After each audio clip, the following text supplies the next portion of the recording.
Oi pessoal, tudo bem? Vamos continuar lendo Há 2000 anos? Continuar pela última vez, porque esse então é o último vídeo do livro Há 2000 anos, que é o livro que traz a história do Emmanuel, mentor de Chico Xavier, quando ele era um senador romano de nome Públio Lentulus, ali na era cristã. Ele esteve encarnado no mesmo momento que Jesus Cristo, porém o mestre Nazareno voltou antes dele, aos 33 anos, e ele ficou um pouco mais. Nós vimos que o vídeo anterior a gente estava ali no ano de 79, no início aqui do último capítulo dessa segunda parte do livro, e a gente viu ali que no ano de esse capítulo 10º, intitulado Nos Derradeiros Minutos de Pompeia, o Emmanuel começa descrevendo assim: em radiosa manhã do ano de 79, toda a Pompeia despertou em rumores festivos. E aí nós entendemos, então, ali no vídeo anterior, que era uma festa que a cidade estava recebendo um representante do César, do imperador, e não fica claro aqui se haviam outros políticos sendo homenageados, porém o Públio Lentulus, o nosso senador, ele sim recebeu uma homenagem, e mais do que isso, ele recebeu essa homenagem das mãos do Plínio, que é ali o filho da Calpurnia e do Flamínio, que são os amigos que acompanharam ele durante toda essa trajetória, amigos realmente dele, e que já passaram, já morreram, e agora ele considerava o Plínio como um filho realmente, já que o filho mesmo dele, a gente viu tudo que aconteceu com ele, foi raptado desde que era muito novo e não conviveu, então, ele não conviveu com o próprio filho. Ele considerava o Plínio como um filho e ele era o genro dele, porque era casado com a Flávia. Mas o Plínio teve ali os momentos de fraqueza dele, se envolveu com a Aurélia e partiu com ela até que perdeu toda a fortuna. A gente viu tudo isso nos vídeos anteriores. E ele ficou muito tempo afastado de casa, apesar dos apelos do senador para que ele voltasse, mas ele ficou um pouco envergonhado da situação. E agora então ele volta exatamente nesse dia de festa em Pompeia, e que o senador recebe essa honraria, essa homenagem do imperador. E quem entrega é o Plínio, e entrega, então o senador tem essa surpresa, que o Plínio chega junto ali com a comitiva do questor que vem para visitar a cidade, para trazer a homenagem, e aí ele faz então o senador chorar ali, porque ele entrega a homenagem de joelhos. Porém o senador, o Públio Lentulus, diz a ele que não, que era um dia de festa, e foi concluído então quando ele disse ao senador que ele voltaria, ele teria que ir para as outras homenagens, ir para o restante da festa acompanhando a comitiva, porém ele voltaria. E disse que ele queria que todos voltassem a morar em Roma, porém o senador entendeu no íntimo dele que talvez fosse a última vez que ele voltasse para Roma, estava chegando o final da caminhada dele.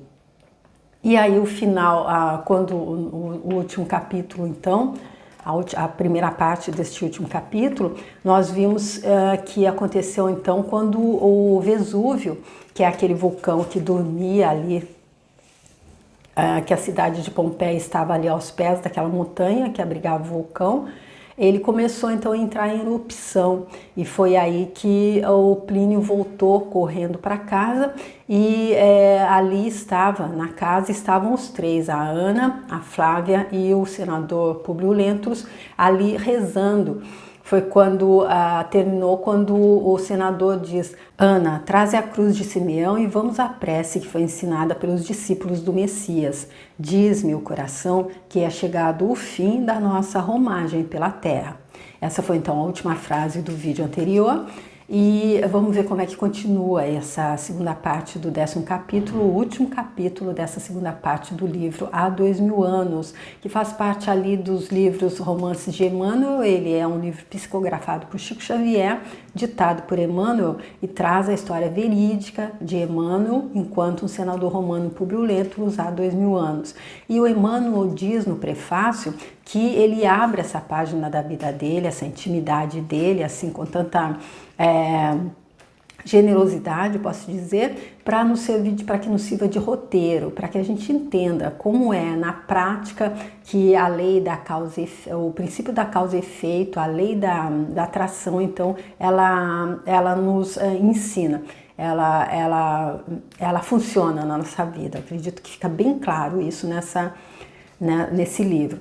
Agora, então, eu vou dar continuidade e eu peço a Jesus Cristo que, pela última vez, nesse livro, possa me abençoar, possa iluminar a minha forma de ler, que possa ser uma leitura fluida, que possa ser compreensível e que os comentários que eu faça possam, se possível, ser até inspirados por Chico Xavier e Emmanuel, para que possa trazer mais, para que possa fazer com que a compreensão, se ela não estiver muito clara com a leitura, que ela possa acontecer. Porém, se não for necessário, que eu não os faça.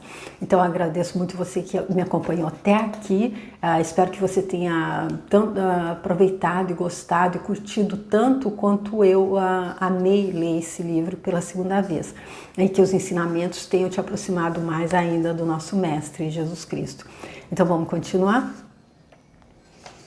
Enquanto a serva buscava apressadamente a relíquia do ancião da Samaria, afrontando o perigo das paredes oscilantes, Públio Lentulus ouvia o surdo rumor da terra dilacerada e os gritos apavorantes e sinistros do povo, misturados ao barulho tremendo do vulcão, que, transformado em fornalha imensa e indescritível, enchia toda a cidade de cinzas e lavas ferventes. Lembrou-se então o senador das afirmativas do Cristo nos dias idos da Galileia, quando lhe asseverava que toda a grandeza romana era bem miserável e num minuto breve poderia o império ser reduzido a um punhado de pó. O coração batia-lhe descompassado naquele minuto extremo, mas a velha serva havia regressado e ajoelhara-se, serena, guardando nas mãos a lembrança de Simeão e de Lívia, orando em voz comovedora e profunda. Pai nosso que estás nos céus, santificado seja o vosso nome, venha a nós o vosso reino, seja feita a vossa vontade, assim na terra como nos céus. Nesse instante, porém, a voz da serva emudeceu subitamente, enquanto o corpo dela rolava sob novos escombros, sentindo-se ela amparada espiritualmente pelo venerável samaritano que a conduziu imediatamente às mais elevadas esferas espirituais, tal a natureza do coração iluminado dela nas dores e testemunhos mais angustiosos do aprendizado terrestre. Então aqui a gente vê que a Ana já fez a passagem dela da forma mais sublime, mais leve possível. Por quê? Porque eu acredito que o nosso momento da morte até o depois acontece exatamente de acordo com aquilo que a gente viveu. Então a Ana, a gente viu o quanto ela foi, o quanto o espírito dela era nobre.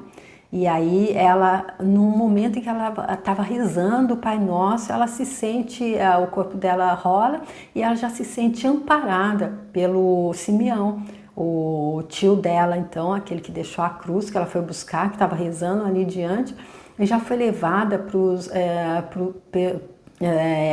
para as mais elevadas esferas espirituais. Então, é isso que eu acredito que é grande demais, que é imenso nesse livro. É a gente, na prática, entender o que é, onde é que está a recompensa, o que significa sacrifício, o que é que Deus está pedindo que a gente sacrifique. O que foi que Ana sacrificou? Ela sacrificou todas as vaidades, o orgulho, ela não era como senador, ela.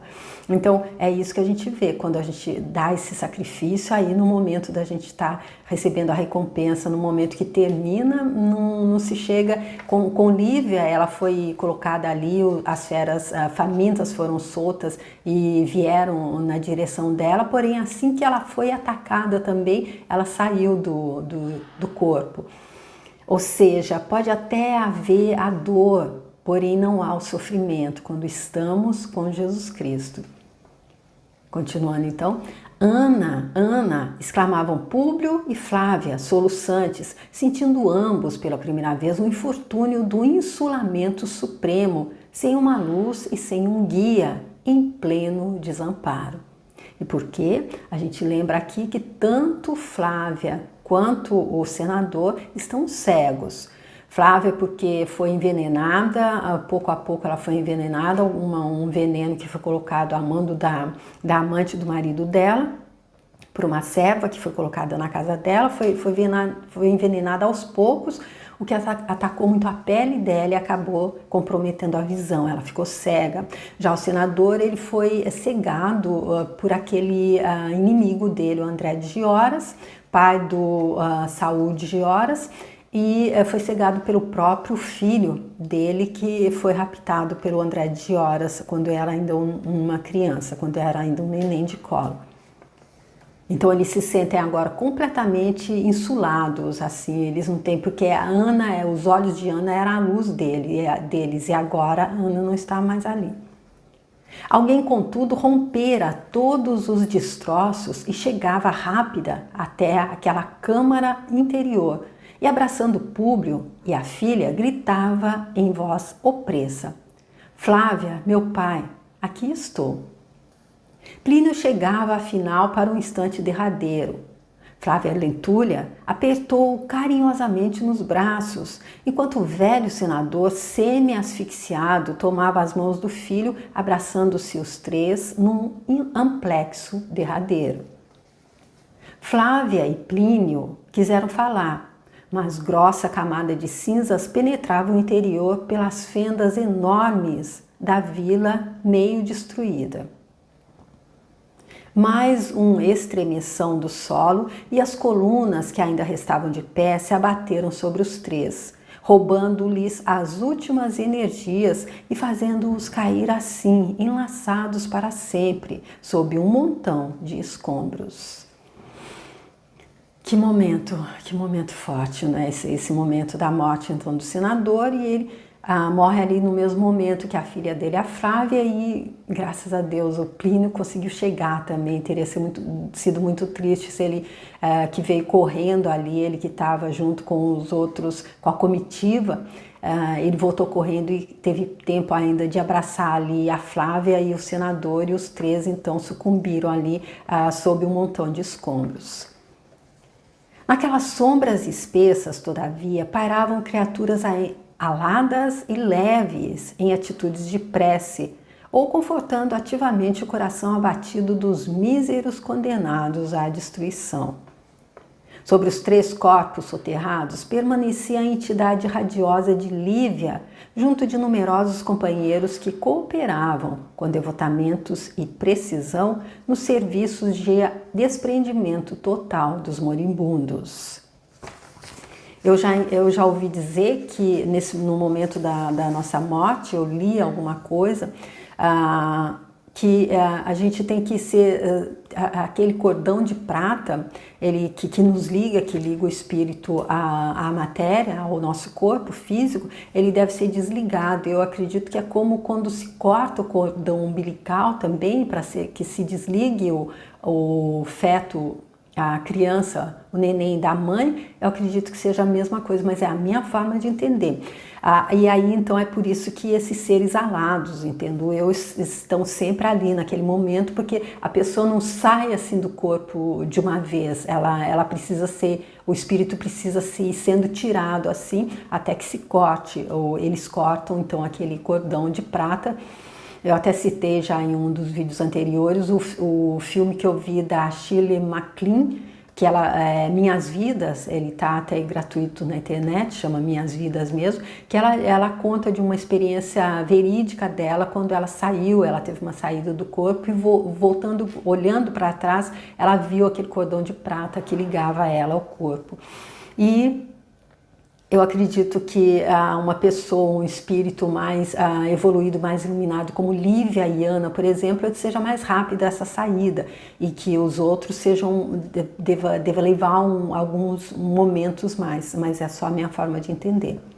Então, por isso, eles dizendo que eles estavam ali nos serviços de desprendimento total dos moribundos, eles tinham que se desprender do corpo.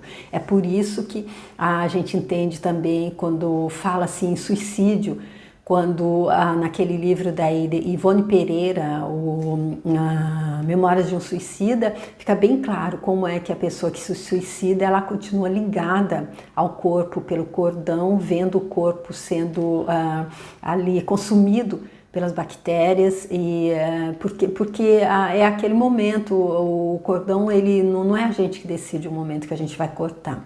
A gente tem a impressão que a gente pode sair de qualquer sofrimento, e se a gente pular no vazio da morte, do suicídio, às vezes não, com total, absoluta certeza, uma certeza que eu trago não sei de onde, e também de ler esses livros, que a pessoa vai cair num sofrimento muito maior ainda, infelizmente. E também naquela coisa do corpo ser a nossa casa, a nossa morada espiritual, se a gente...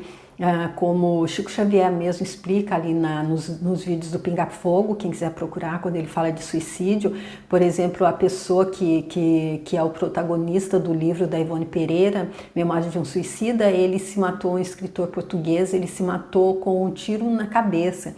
E aí depois a pessoa, é como se a pessoa recebesse uma casa toda certinha, limpinha, bonita, perfeita para morar, e ela põe uma bomba, explode, o teto sai todo, aí ela tem que terminar aquela jornada dela, que é até o tempo, e aí ela volta e ela tem que morar naquela casa sem teto, de uma forma alegoricamente falando. Pousando as mãos luminosas e puras na fronte abatida do companheiro, exausto e agonizante, Lívia elevou os olhos ao firmamento enegrecido e orou com a suavidade da fé e dos sentimentos diamantinos dela. Jesus, meigo e divino mestre, esta hora angustiosa é bem um símbolo dos nossos erros e crimes, através de avatares tenebrosos. Mas vós, Senhor, sois toda a esperança, toda a sabedoria e toda a misericórdia. Abençoai nossos espíritos nesse momento ríspido e doloroso. Suavizai os tormentos da alma gêmea da minha, concedendo-lhe nesse instante o alvará da liberdade. Aliviai, magnânimo Salvador do mundo, todas as mágoas pungentes dele, as desoladoras amarguras. Concedei-lhe repouso ao coração angustiado e dolorido antes de seu novo regresso à trama escura das reencarnações no planeta do exílio e das lágrimas dolorosas. Ele já não é mais, Senhor, o vaidoso déspota de outrora, mas um coração inclinado ao bem e à piedade, pregados pela vossa doutrina de amor e redenção, sob o peso das provações amargas e remissoras. Os pendores dele se espiritualizaram a caminho da vossa verdade e da vossa vida. Então, Lívia aqui intercedendo pelo senador, que é a alma gêmea da alma dela. E nós já vimos nos vídeos anteriores, inclusive até li o que o Livro dos Espíritos fala sobre alma gêmea. E aí, então, ela intercedendo por ele junto de Jesus Cristo, dizendo que ele não é mais aquela alma superficial e orgulhosa que se encontrou, teve o privilégio de se encontrar com o Mestre Nazareno, enquanto em vida, e foi tão superficial, não entendeu nada. O próprio Mestre diz, você aproveita esse momento como sendo da virada de chave, do seu salto quântico, ou não. E ele ficou com a segunda opção. Porém, agora a dor já ensinou bem a ele, que nesse momento ele assinou ali, escolha aprender pela dor, mas a dor é uma professora também magnânima. E enquanto Lívia orava, o senador, abraçado aos filhos, já cadáveres, desferia o último gemido, com pesada lágrima a lhe cintilar nos olhos mortos. Numerosas legiões de seres espirituais volitaram por vários dias nos céus caliginosos e tristes de Pompeia, Então aqui mais uma vez fica claro para a gente que eles tinham serviço, eles tinham trabalho ali, porque afinal toda a população de Pompeia foi dizimada nessa erupção do Vesúvio. Ao cabo de longas perturbações, Públio Lentulus e filhos despertaram ali mesmo, sobre o túmulo nevoento da cidade morta. Em vão, o senador invocou a presença de Ana ou de algum outro servo, na penosa ilusão da vida material, persistindo em seu organismo psíquico as impressões da cegueira material, que representara o longo suplício dos seus anos derradeiros, na indumenta da carne. Enquanto ele ainda estava no corpo físico, então, e agora mesmo ele já morreu, já fez a passagem, já não está mais ligado no corpo físico, porém a impressão de estar ainda continua. E eu acredito que possa ser feita uma analogia com aquele momento em que uma pessoa que tem um membro amputado também, eu já ouvi dizer que ela sente, se ela teve o braço amputado, por exemplo, ela pode ainda sentir coceira naquela mão que foi amputada.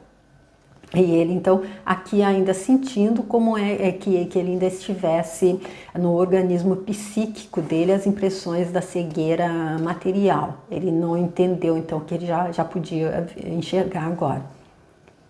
Contudo, após as primeiras lamentações, ouviu uma voz que lhe dizia brandamente: Públio, meu amigo, não apeles mais para os recursos do planeta terreno, porque todos os teus poderes terminaram com os teus despojos, na face escura e triste da terra. Apela para Deus Todo-Poderoso, cuja misericórdia e sabedoria nos são dadas pelo amor do seu Cordeiro, que é Jesus Cristo. Públio Lentulus não chegou a lobrigar o interlocutor, mas identificou a voz de Flamínio Severus, desabafando então numa torrente de preces e de lágrimas fervorosas.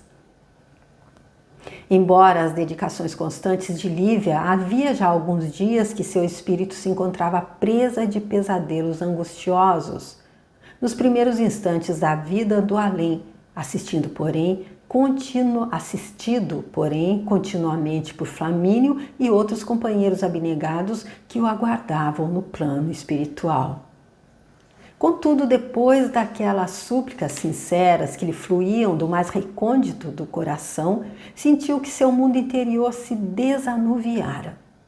Junto dos filhos queridos, recobrou a visão e reconheceu os entes amados, com lágrimas de amor e reconhecimento nos pórticos do além-túmulo. Então aqui para quem tem medo da morte, por exemplo, para ficar assim tão claro, é a coisa mais natural do mundo, é como o nascimento. Eu me lembro quando eu era criança, na minha cidade, em Mogi das Cruzes, tinha muito, teve uma grande vinda de japoneses, de descendentes de japoneses e de japoneses mesmo ali para Mogi. Então eu me lembro que quando a gente ia ao cemitério no Finados, a gente via ali, eu não entendia porquê, em alguns túmulos ali, pessoas chorando, pessoas colocando flores, e no dos japoneses havia muita fruta, comida mesmo, aqueles bolinhos dele, e eu não via ninguém chorando. Depois eu entendi que é porque para eles faziam, entendi que os japoneses, ouvi dizer que eles choravam na hora do nascimento e faziam festa na hora da partida, na hora da morte. E a gente vê isso ali também no livro o Nosso Lar, quando a gente vê aquelas pessoas que se preparam para a reencarnação, quanta tristeza eles demonstram ali, porque, poxa, a reencarnação, você está indo de novo, você está recomeçando toda aquela trajetória novamente.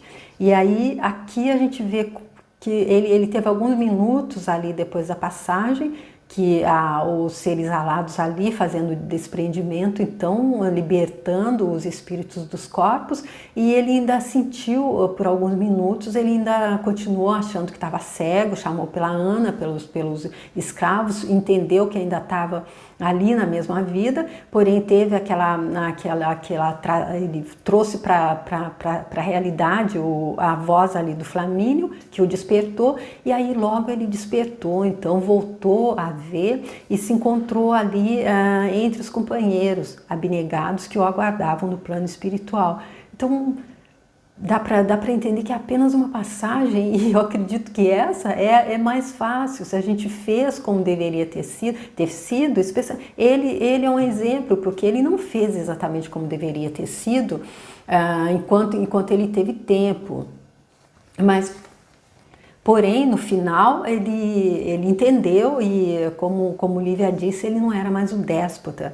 Então, se a gente faz a lição de casa, Jesus Cristo no livro Boa Nova, eu fiz também, eu deixo a playlist aqui para se você quiser ver, ele diz que aqui é uma escola. Então, se a gente, o que é a coisa mais gostosa do que a gente for estudar lá longe de casa, no final do ano a gente poder pegar o diploma, mesmo que ainda não tenha terminado para pegar o diploma, mas pegar o nosso boletim ali com notas azuis e voltar para casa para ver os nossos pais? Não é muito mais interessante do que depois ter que deixá-los novamente e vir para continuar? Eu acredito, é a minha forma de acreditar, tá? A minha forma de entender. Ali se conservavam numerosos personagens desta história, como Flamínio, Calpurnia, Agripa, Pompílio Crasso, Emiliano Lúcio e muitos outros. Mas em vão os olhos angustiosos do ex-senador procuravam alguém na assembleia afetuosa e amiga. E quem será que ele estaria procurando? Não, ele está procurando Lívia. Porém, mais uma vez, eu acredito eu tenho certeza ali no meu íntimo, que é aquela coisa que nós somos vibração. Aquele livro que eu estou fazendo também, Peça e Será Atendido, dos Abrahams, escrito pela Esther Hicks, eles dizem que nós somos seres vibráteis e que a gente só não recebe o nosso desejo se a gente não estiver na vibração do mesmo. E como nós somos vibração, se a gente não estiver na vibração do nosso desejo, a gente não recebe o desejo. Se a gente não estiver na mesma vibração, na mesma frequência que está vibrando uma outra pessoa, como a Lívia, eu acredito que ela vibra. A Lívia e a Ana saiu do corpo e já foi imediatamente levada para as mais altas esferas, onde estava a Lívia também. E eles ainda não podem ir para aquelas mais altas esferas. Por quê? Porque Deus não gosta deles, porque há discriminação? Não, porque eles estão em uma outra vibração. Eles estão vibrando em uma frequência mais baixa. E aí é por isso que ele a procurou em vão. Ele estava ali com ele, estava o Flamínio e a Calpurnia, os dois amigos, os filhos deles, Agripa e Pompílio. O Agripa não é só o Agripa, porque o Plínio está ali com ele, que está chegando agora com ele, junto com a Flávia. O Pompílio Crasso é aquele que foi morto por ele ali, pelo André de Gioras, e teve o coração arrancado ali na frente dele. Foi a última coisa que ele viu antes de ter sido cegado. E o Emiliano Lúcio é aquele que é o marido, então, o que se suicidou, o marido da Aurélia. E aí, então, ele fica procurando, então, para ver se ele encontra a Lívia. Porém, eu acredito que, por isso que eu disse, é impossível que ele a veja agora. Depois de todas as expansões de carinho e alegria, dirigiu-se-lhe Flamínio intencionalmente. Estranhas a ausência de Lívia, dizia ele com seu olhar complacente e generoso. Mas não poderás vê-la enquanto não conseguires despir, pela prece e pelos bons desejos, todas as impressões penosas e nocivas da terra. Ela se tem conservado junto ao teu coração em rogativas sinceras e fervorosas pelo teu reerguimento. Mas o nosso grupo ainda é de espíritos muito apegados ao orbe e esperávamos o regresso dos seus últimos componentes ainda na Terra para podermos em conjunto estabelecer novo roteiro às reencarnações vindouras. Séculos de trabalho e de dor nos esperam na senda da redenção e do aperfeiçoamento. Mas precisamos, antes de tudo, buscar a fortaleza precisa em Jesus, fonte de todo o amor e de toda a fé, para as elevadas realizações do nosso pensamento. Públio Lentulus chorava, tocado por comoções estranhas e indefiníveis. Meu amigo, continuou Flamínio, amoroso, Pede a Jesus por todos nós a misericórdia dessa claridade de um novo dia. Então o Flamínio diz a ele, olha, você não pode ver a Lívia exatamente por isso, a gente, nenhum de nós, a gente está aqui, a gente não está na mesma frequência dela, desculpem, exatamente porque nós estamos ainda muito apegados ao orbe, apegados à terra, apegados à matéria. A gente ainda é apegado, a gente ainda não pega e não se apega, não. A gente ainda não entendeu, a gente ainda não se desprendeu, a gente ainda não deu o sacrifício da humildade, da abnegação, a gente não sacrificou a nossa vaidade, o nosso orgulho ainda. Eu acredito que seja isso que ele quis dizer com isso. Mas ele pede ao público, então, que peça a Jesus Cristo. Porque eu acredito assim também, novamente citando o livro Nosso Lar, assim que o André Luiz, ele se colocou de joelhos, depois de passar tanto tempo ali no umbral do próprio mental dele, ali vibrando nas mesmas vibrações de todos aqueles que estavam na mesma frequência dele. Ali, assim que ele se colocou de joelhos e pediu ajuda, a ajuda veio. Assim, só, Deus não está querendo ver ninguém sofrer, ele só quer que a gente desperte, entenda, peça ajuda e a ajuda vem. E a ajuda que vem, nesse caso, maior para eles, como o Flamínio disse, é que eles possam então estar planejando ali a próxima reencarnação. Públio então ajoelhou-se e, banhado em lágrimas, concentrou o coração em Jesus numa rogativa ardente e silenciosa. Ali, na soledade da alma intrépida e sincera dele, apresentava ao Cordeiro de Deus o seu arrependimento, suas esperanças para o porvir, suas promessas de fé e de trabalho para os séculos porvindouros. Todos os presentes lhe acompanharam a oração, tomados de pranto e mergulhados em vibrações de consolação inefável. Viram então rasgar-se um caminho luminoso e florido nos céus escuros e tristes da Campânia, e por ele, como se descessem dos jardins fulgurantes do paraíso, surgiram Lívia e Ana abraçadas, como se ainda ali enviasse Jesus um ensinamento simbólico àquelas almas prisioneiras da terra, de modo a lhes revelar que em qualquer posição pode a alma encarnada buscar seu reino de luz e de paz, de vida e de amor, tanto na túnica humilde da escrava, como na pomposa indumentária dos senhores, ou tanto na túnica humilde do escravo, como na pomposa indumentária dos senhores.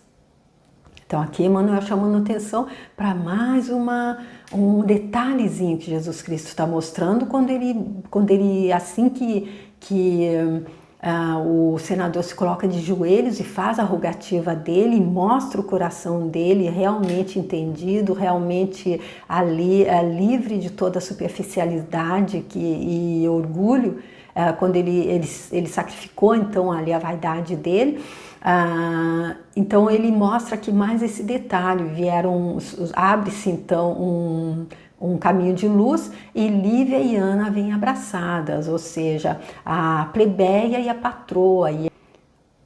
Eu acredito que cada um escolhe como é que vai fazer a sua passagem, como é que vai ter a sua prova, porque o senador talvez se ele precisava vir com muito poder, porque do jeito que ficou claro para ele no último sonho que ele teve, no julgamento que ele teve, ele tinha que dar testemunho de abnegação e de humildade. E se ele viesse como um escravo, não teria tanto para isso. E ele tinha que fazer isso como um senador, como uma pessoa de muito poder. E aí, então, que fica mais difícil a gente estar cumprindo a nossa prova. Por isso que está tudo certo como está. A Ana, então, veio para se elevar, para iluminar mais ainda a alma dela como uma escrava e Lívia como a patroa. O velho Patrício contemplou a figura radiosa da companheira e, extasiado, fechou os olhos banhados no pranto da compunção e do arrependimento. Mas em breve, 2 lábios de névoa pousavam-lhe na fronte, qual o leve roçar de um lírio divino. E enquanto o coração maravilhado dele se lavava nas lágrimas da alegria e do reconhecimento a Jesus, toda a caravana ao impulso poderoso das preces fervorosas daquelas duas almas redimidas, elevava-se à esfera mais altas, para repouso e aprendizado, antes de novas etapas de regeneração e trabalhos purificadores, a lembrar um grupo maravilhoso de luminosas falenas do infinito. E isso é o fim.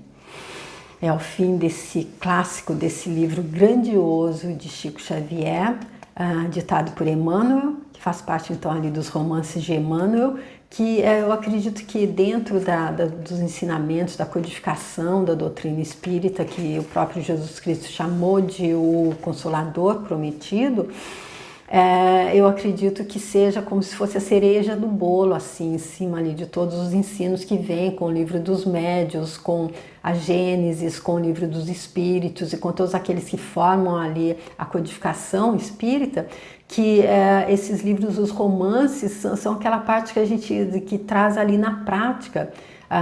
Como se a gente fica assistindo uma novela fictícia e fica ali com raiva dos personagens e fica deixando isso influenciar tão negativamente a nossa vida, vendo todas aquelas coisas que já existem na vida real mesmo, que se ainda precisa colocar na novela. Eu acredito que faça mais fomentar, mais que a gente traga mais mazelas para a nossa vida. Não sei se está ficando clara a minha forma de colocar. E aqui é uma novela real, é a vida real do Emmanuel, que ele então abriu para a gente, para nos mostrar. E eu acredito que esse fim, especialmente aqui com o final, com a destruição de Pompeia, quando ele mesmo pensa, ele se lembra quando o próprio Jesus Cristo disse a ele que tudo o império a que ele se apegava se tornaria em cinzas, e ele estava ali então fazendo uma premonição, ele estava ali então falando daquilo que ele já sabia que ia acontecer por causa da nossa própria vaidade, da vaidade humana e de tudo que se passaria ali com ele. E aí a gente vê onde é que está se a gente tivesse alguma força maior que não fosse aquela que viesse de Deus, quem é que naquele momento, por mais forte que fosse, pôde parar o Vesúvio, pôde dizer a ele não? O César, o imperador, não estava ali? Ele não podia ter dado ordem aos soldados dele de ir ali parar o Vesúvio? Não, porque é só esse nosso externo, é aqui onde o Flamínio então diz que ele teria que se preparar então pela piedade da Lívia e de Ana, que estava ali intercedendo, acredito o Simeão também, e todos os que já estavam em uma das esferas, em esferas mais altas, estavam intercedendo ali por eles, para que eles pudessem então se preparar para voltar para esse local onde o próprio Jesus Cristo disse que haveria choro e ranger de dentes. Não porque Deus quer que haja choro e ranger de dentes, mas sim porque nós não entendemos ainda. E aqui, né, é aqui nessa esfera que a gente vem para experienciar aquela taça de fel que a gente ofereceu, como ele que mandava cegar as pessoas na frente, ficava para ver, que acabou sendo cegado também. Não acredito que seja exatamente assim, olho por olho, dente por dente, porém é onde a lei, o princípio da causa e efeito, então vem nos trazer de volta aquilo que a gente ofereceu. Isso ficou muito claro nesse livro Há 2000 anos, onde o Emmanuel mostrou tão bem como foram os bastidores ali então, da passagem de Jesus Cristo, como é que era ali os bastidores da política, como é que era então o poder que todos aqueles que estavam completamente desconectados do verdadeiro poder, como todos que ele mostrou, Pôncio Pilatos, a Fúvia e todos, e especialmente o próprio senador, como é então que eles se entregaram ao poder que na verdade não existe, é apenas ilusório. E é por isso que ele disse que haveria choro e ranger de dentes, que até a gente conseguir entender isso. E é só porque a gente aceitou fazer essa passagem por essa realidade onde há luz e sombras, e porque a gente, tendo o nosso livre-arbítrio, a gente escolheu talvez ficar um pouco mais ali para o lado da sombra, por isso que tudo isso acontece. Tá bom, gente? Eu amei reler esse livro para vocês, com vocês. Muito obrigado vocês todos que acompanharam, vocês todos que deixaram mensagem, vocês todos que deixaram o like. Muito obrigada mesmo, e eu espero realmente que tenha trazido alguma compreensão a mais para a vida de vocês. E espero que a gente possa se ver para dar continuidade à saga então do senador Públio Lentulus, que volta então 50 anos depois dessa época. Isso não quer dizer que ele levou 50 anos para se reencarnar, mas nós vamos ver no próximo livro, que é intitulado 50 anos depois. Muito obrigada. Se você quiser compartilhar, eu vou ficar super feliz. E se quiser também dar uma passada lá no meu canal para ver os outros livros do Chico, além do que eu já citei, tem também o Paulo Estevão, que é outro livro grandioso, o primeiro dessa série, então, dos romances de Emmanuel. Vou deixar aqui destacado se você quiser ver. Tá bom? Muito obrigada e até o próximo vídeo, então, com o próximo livro, tá? Tchau!